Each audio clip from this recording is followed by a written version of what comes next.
अभी के समय पर हर एक स्टूडेंट का एक ही सवाल है, क्या सच में टॉपर्स समर वेकेशन के अंदर अपना पूरा सिलेबस खत्म कर लेते हैं? और अगर हाँ, तो हम कैसे इस समर वेकेशन के अंदर अपना सिलेबस खत्म करें? तो समझते हैं इसको एकदम डिटेल में। तो हाय एवरीवन, मेरा नाम है प्रशांत। मुझे पता है तुम्हारी समर वेकेशन या तो स्टार्ट हो गई होगी या तो बस स्टार्ट होने वाली होगी। मन में सवाल चल रहा है ना, क्या टॉपर सच में कर लेते हैं क्या पूरा का पूरा सिलेबस खत्म, वो भी समर वेकेशन के अंदर?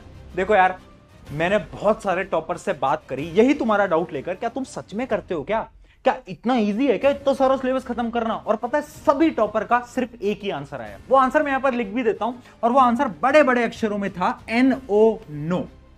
यानी हर एक टॉपर ने बोला कि हम समर वेकेशन के अंदर अपना सिलेबस खत्म नहीं कर सकते, और वो चीज पॉसिबल भी नहीं है। तो मैंने आखिर पूछा उनसे, फिर करते क्या हो समर वेकेशन के अंदर, समर वेकेशन का यूटिलाइज कैसे करते हो? तो उन्होंने मुझे बताया कुछ 5 सिंपल स्टेप्स, जो कि मैं तुम्हें एक एक करके बताने वाला हूं। पर उससे पहले आप अभी वीडियो पॉज करके कमेंट में आपकी समर वेकेशन कब स्टार्ट होने वाली है और कब खत्म होगी, वो डेट्स, दोनों की दोनों डेट्स जरूर लिख देना। चलिए अब स्टार्ट करते हैं, एक एक करके आपको मैं वही 5 स्टेप बताता हूं।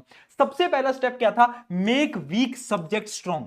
हर एक टॉपर ने पता है क्या बोला कि इस समय पर ना हम अपने वीक सब्जेक्ट्स को स्ट्रॉन्ग बनाते हैं। एक सिंपल सी स्टोरी बताता हूं। एक स्टूडेंट था जिसकी क्लास 9th में ना साइंस बहुत ज्यादा वीक थी, है ना, और वो 10th में आ गया था।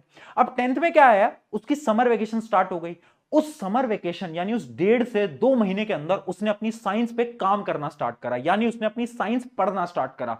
और अगले 1.5 महीने के बाद उसकी जो साइंस थी ना, वो बहुत स्ट्रांग हो गई थी। यानी वही बच्चा जो कि 9th में साइंस से डरा करता था, 10th में वही साइंस में टॉप करने लग गया। कैसे हुआ ये चमत्कार? समर वेकेशंस की वजह से। तो इसलिए पहला स्टेप तुम्हें क्या करना है, अपने वीक सब्जेक्ट्स को आइडेंटिफाई करना है। इमेजिन करते हैं तुम्हारा वीक सब्जेक्ट अभी मैथ हो सकता है, साइंस हो सकता है, SST, जो भी तुम्हारा वीक है, उस वीक सब्जेक्ट को पकड़ो और हर रोज समर वेकेशन के अंदर 1 घंटा उस सब्जेक्ट को तुम्हें देना पड़ेगा। और मैं गारंटी से बोल रहा हूं, जब ये समर वेकेशन खत्म होगी ना, तो सब्जेक्ट का डर भी तुम्हारा एकदम खत्म हो जाएगा। ये पर्सनल स्ट्रेटेजी है, बहुत स्ट्रॉन्ग स्ट्रेटेजी, इस पे काम जरूर करना। ये सिंपल स्टेप 1 है। अब बढ़ते हैं स्टेप 2 की तरफ। मैंने टॉपर से पूछा और क्या करते हो, तो उन्होंने मुझे क्या बताया? उन्होंने मुझे बताया quality is greater than quantity. यानी उन्होंने ये बोला कि हम ना चैप्टर कंप्लीशन पे फोकस नहीं करते कि कितने सारे चैप्टर कर लेंगे। असली टॉपर चैप्टर कंप्लीट नहीं कर रहा है। असली टॉपर जो है ना, वो हर एक चैप्टर को पता है कैसे पढ़ रहा है। सबसे पहले उसके लेक्चर देख रहा है, ठीक है, उसके बाद उसकी एनसीईआरटी लगा रहा है, एनसीईआरटी के बाद उसकी क्वेश्चन प्रैक्टिस कर रहा है, क्वेश्चन प्रैक्टिस के बाद और किताबों से उसकी क्वेश्चन प्रैक्टिस कर रहा है। यानी एक सिंपल स्टेप है, सबसे पहले तुम लेक्चर देखने वाले हो, फिर तुम एनसीईआरटी करने वाले हो, एनसीईआरटी के बाद तुम कुछ क्वेश्चन प्रैक्टिस करोगे, और फिर या तो तुम नोट्स वगैरह या फिर कुछ भी रिवीजन के लिए कुछ तुम बनाओगे। यानी हर एक टॉपर ने बोला कि हम जितने भी चैप्टर पढ़ पाए ना, इमेजिन करो मैं समर वेकेशन के अंदर मैथ के सिर्फ 4 ही चैप्टर पढ़ पाया, पर वो जो 4 चैप्टर थे ना, वो मैंने इतने स्ट्रॉन्ग कर लिए ना कि अगर उन 4 चैप्टर से कोई भी सवाल उठ के आ जाए, मैं 2 मिनट में कर दूंगा। यही स्ट्रैटेजी होती है टॉपर्स की। यानी तुम्हें क्या करना है, तुम्हें पूरे के पूरे रिसोर्सेज को यूटिलाइज करना है, काम पे लगाना है। आगे समझ में? यानी क्वालिटी से काम करो। ये मत देखो कि मेरे दोस्त ने तो ना भैया 10 चैप्टर कंप्लीट करे थे, मैं भी 10 करूंगा। अरे छोड़ो दोस्त को, क्या करना है, तुम सिर्फ 4 चैप्टर करो, पर उन 4 चैप्टर को ऐसे करो ना कि बोर्ड में आ गया ना सवाल, तो तुम 2 मिनट के अंदर सॉल्व कर दो।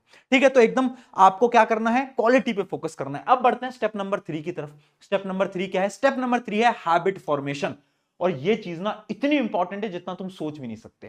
तुम्हें ऐसा लगता है ना कि क्या हो गया भैया, 1.5 महीने की छुट्टी है, एंजॉय कर लेंगे और उसके बाद पढ़ लेंगे, क्या फर्क पड़ रहा है, समर वेकेशन तो एंजॉय करने के लिए। देखो एक बहुत बड़ा एग्जांपल मैं तुम्हें बताता हूं। इमेजिन करो तुम पूरे 1.5 से 2 महीने नहीं पढ़ते, ठीक है, समर वेकेशन खत्म हो गई।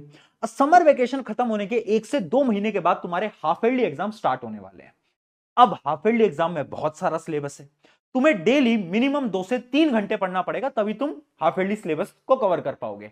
क्या तुम्हारे लिए पॉसिबल है कि तुम अचानक से 2 से 3 घंटे पढ़ने लग जाओ? नहीं है प्रैक्टिकली पॉसिबल, बिल्कुल पॉसिबल नहीं है। और इसलिए मैं बोलता हूं हैबिट फॉर्मेशन बहुत इंपॉर्टेंट है। सबसे बड़ी गलती क्या है ना, हम पूरी समर वेकेशन क्या कर रहे हैं, हम 0 घंटे पढ़ाई कर रहे हैं, और अचानक से हम सोचते हैं कि अब तो भैया हम ना 2-3 घंटे पढ़ना स्टार्ट कर देंगे। क्या ये चीज पॉसिबल है? नहीं है। हैबिट फॉर्मेशन समर वेकेशन में तुम्हें लगानी पड़ेगी। कैसे? मान लो पढ़ने में मन नहीं लगता मेरा, मैं क्या करूंगा, समर वेकेशन है, 1.5 से 2 महीने स्कूल भी नहीं है, मैं क्या करूंगा, मैं बस डेली 1 घंटा पढ़ने की, 1 घंटे सेल्फ स्टडी से स्टार्ट करूंगा। फिर मैं क्या करूंगा, 5-6 दिन बाद इस 1 घंटे को यार 1.5 घंटे में कन्वर्ट करने की कोशिश करूंगा। ठीक है, फिर इस 1.5 घंटे को मैं क्या करूंगा, 2 घंटे में कन्वर्ट करने की कोशिश करूंगा। फिर इस 2 घंटे को ना मैं 2.5 घंटे के अंदर कन्वर्ट करने की कोशिश करूंगा। बस अब क्या होगा जब तुम्हारी समर वेकेशन खत्म हो गई, तुम्हें आदत है मेहनत करने की यानी पढ़ाई करने की, क्योंकि तुमने पूरी हैबिट बना ली है। अब जब तुम्हारी हैबिट बन गई है ना, तो तुम जब समर वेकेशन के बाद स्कूल जाओगे तो तुम आराम से 2 से ढाई घंटे बैठ के पढ़ाई कर रहे होगे। और यही गेम चेंजर है, मैं बता रहा हूं। मैंने बहुत सारे ऐसे बच्चों को देखा जो कि समर वेकेशन की वजह से अपने एग्जाम्स को खराब कर देते हैं क्लास 9th और क्लास 10th के अंदर। जबकि वो बच्चे जो कि एवरेज थे समर वेकेशन से पहले, वो समर वेकेशन में हैबिट बनाते हैं और मार्क्स लेकर आते हैं। तो हैबिट फॉर्मेशन बहुत इंपॉर्टेंट है। अब बढ़ते हैं स्टेप नंबर 4 की तरफ। वो क्या है? स्टेप नंबर 4 है फेक पढ़ाई मत करना। मैं बहुत ऑनेस्टली बताता हूं, मैं तुम्हारी जब उम्र में था ना, तो पेरेंट्स का प्रेशर होता है कि समर वेकेशन है, पढ़ाई करो पढ़ाई करो। मेरे पे भी था, तो मैं ना फेक पढ़ाई करता था। फेक पढ़ाई क्या होती है तुम मुझे कमेंट में बताना, तुम भी करते हो क्या? किताब लेके हम बैठे हुए हैं, है ना, लैपटॉप या फिर खोल रखा है, और बस हम एक्टिंग कर रहे हैं, हम कुछ नहीं कर रहे, है ना। बगल में हम बैठ के चाहे मोबाइल चला रहे होंगे, कुछ भी कर रहे होंगे, पापा मम्मी रूम में आ रहे हैं तो थोड़ी बहुत पढ़ाई करके दिखा दी, उसको हम बोलते हैं फेक पढ़ाई। ये मैं बहुत किया करता था। मैं आज के समय पर एकदम ऑनेस्टली बोल रहा हूं, अगर तुम भी ये कर रहे हो ना, बंद कर दो। या तो बिल्कुल पढ़ाई मत करो, है ना। अगर कर रहे हो, चाहे 1 घंटा पढ़ाई कर रहे हो ना, उसमें एकदम फोकस से पढ़ाई करना है, यानी उसके अंदर mobile phone, Insta reel, YouTube shorts कुछ भी नहीं है, सब अलग है। तुम्हें क्या करना है उस समय पर? उस समय पर सिर्फ तुम्हें पढ़ाई पे फोकस करना है, यानी फेक पढ़ाई मत करना। यह था हमारा स्टेप नंबर 4। और जो स्टेप नंबर 5 है, वो एक बड़े भाई होने के नाते मैं तुम्हें बता रहा हूं, और वो स्टेप नंबर 5 है फोकस ऑन योरसेल्फ। देखो, एक सिंपल सी चीज मैं बता रहा हूं, समर वेकेशन के अंदर अपने स्किल्स पे काम करना। पढ़ाई करोगे, थोड़ी बहुत पढ़ाई करनी है, ज्यादा तो करने को बोल भी नहीं रहा हूं। अपने स्किल्स पे जरूर काम करना। ऐसा नहीं है कि पूरे दिन भर बैठ के तुम फ्री फायर, पबजी, अरे आजा आजा रैंक पुश करेंगे, अरे दोस्त आजा एक बार रैंक पुश कर लेते हैं, वो सब नहीं करना है हमें, है ना। थोड़ा बहुत गेमिंग भी करेंगे चलेगा, है ना, डेली आधा 1 घंटा 1.5 घंटा ठीक है, पर पूरा दिन वहां पर तुम्हें यूटिलाइज नहीं करना है। क्या करना है तुम्हें? एक नए स्किल पे काम करना है। मान लो तुम्हें पेंटिंग पसंद है, पेंटिंग करो यार। तुम्हें आर्ट्स पसंद है, कुछ आर्ट्स में करो। मैंने अपने समर वेकेशन में बहुत सारे स्पोर्ट्स करे थे, जैसे कि बास्केटबॉल खेलना मुझे आता है, मैं टेबल टेनिस मुझे खेलना आता है, फुटबॉल मुझे खेलना आता है। मैंने सारे स्पोर्ट्स सीखे हुए हैं, स्विमिंग मैंने सीखी हुई है अपनी समर वेकेशन के अंदर। यानी तुम्हें क्या करना है? अपने दिन का 1 से 2 घंटे कुछ ना कोई स्किल सीखने पे लगाना है, यानी खुद को डिवोट करना है। ये बहुत इंपॉर्टेंट है, ठीक है। क्योंकि क्या होता है ना, ऐसा नहीं है कि पूरी जिंदगी भर हम पढ़ाई करते रहेंगे।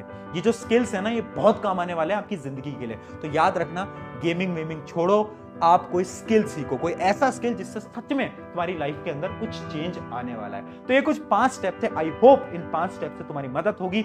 अब जाओ, समर वेकेशन एंजॉय भी करो और उसके साथ साथ पढ़ाई भी करते रहना। मैं तुम्हारे साथ खड़ा हूं, यहां पर जितनी भी प्रॉब्लम आएंगी उनके सोल्यूशन लेकर आता रहूंगा। अगर वीडियो अच्छी लगी तो अपने एक दोस्त के साथ जरूर शेयर कर देना। शुक्रिया एवरीवन, मेरा नाम है प्रशांत।